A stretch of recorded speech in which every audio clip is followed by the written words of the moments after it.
in my last speech, I talked about one wonderful part of America, namely the Hamburger. But unfortunately, not everything is perfect. Today I'm going to tell you about a couple aspects of America that may seem a little unpleasant and disturbing.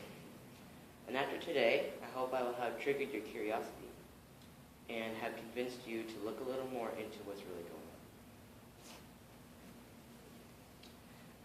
on. Now, one problem that some of you may have heard about already is our nation's growing debt. Before I get to this, however, I'm going to give you a couple facts about the U.S. financial state. First off, the U.S.'s GDP, or gross domestic product, is about $15 trillion. So that basically means that the U.S. makes about $15 trillion every year. It's pretty good, right? But right now, the debt per citizen, or DPC if you prefer, is $53,857. So this number means that I, you, everybody in America, no matter what age, no matter what salary, would have to pay this amount of money to cover up for the debt that the U.S. has conjured up. And there are about 317 million people living in the U.S. at present. So if you do the math, that amounts to about $17 trillion in debt. And it doesn't take a math genius to figure out that 17 trillion is more than 15 trillion. Now 17 trillion seems like a lot, right? But do we really know what that looks like? This is a $100 bill, also known as the Benjamin. I'm sure all of you have seen this sometime or other. This is $10,000. Okay, that's a nice stack of money, but on a general scale, it's not very big. Now let's jump forward and go $100 million. And this is probably not what you would expect $100 million to be fashioned in, but this is, of course, exactly $100 million. Now let's jump forward a little more and go $1 billion. Okay, it's getting pretty big, right? But if you want to look at 17 trillion, this is not what you should be looking at. Let's look at $17 trillion. This is the Statue of Liberty, and the Statue of Liberty is about 305 feet tall. So each of these stacks are about 500 feet. This alone is 20% of the world's economy, and the national debt is growing by about $12,000 every second. This is real. This is what is happening right now.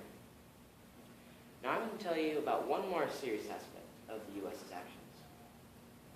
Who's heard of the Bill of Rights? Okay, most of you. That's pretty good. Well, in many definitions, the Bill of Rights is a list of amendments or modifications to the Constitution to give people rights that seem necessary and proper.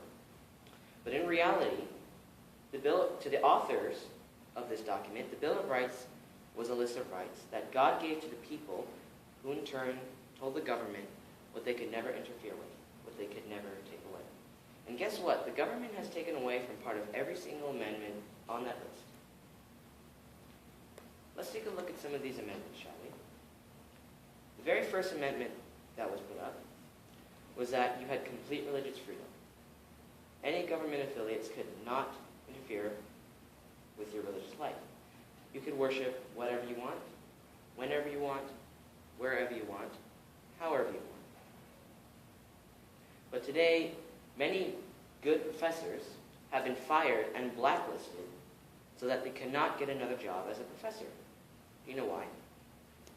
Because they mentioned, not taught, the theory of creationism, and were fired because they were not allowed to teach Christianity in their class. Now, one more amendment on the Bill of Rights states that you have the right to bear arms, weapons such as guns. Now that doesn't mean you can start shooting people in the streets, because that's absolutely, totally ridiculous. But that does mean that if a fight were to occur and somebody was trying to kill you, you can use that gun as a means of self-defense. I'll tell you guys a little story. This is about 14 years ago when my mom was pregnant with me.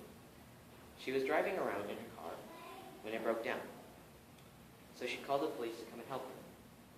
The police arrived and started looking at her car. He opened the trunk to find a kendo stick. This is a kendo stick. It's a stick made out of woven bamboo and is used in the martial art kendo.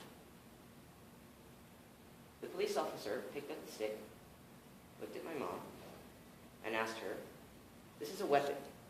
You do realize you're not allowed to carry weapons in a car, right? But before my mom could say anything, he took the stick, stuck it in his car, wrote my mom a ticket, and drove off without saying anything and without helping my mom whatsoever. Does that not sound ridiculous? This is what the U.S. today looks like. All this is to say that, from the insanity of this, I urge you to research this topic. Find out a little more about what's really going on, because it's not going to get better. But what can you do about this? Like I said, inform yourselves. And the next time you are stopped by something you know you have the right to do, challenge them. Now, I'm not saying to go flashing guns in crowds' faces, because that might cause a little too much trouble. But like with the incident with the kendo stick, you can challenge that police officer with the information and research you have received.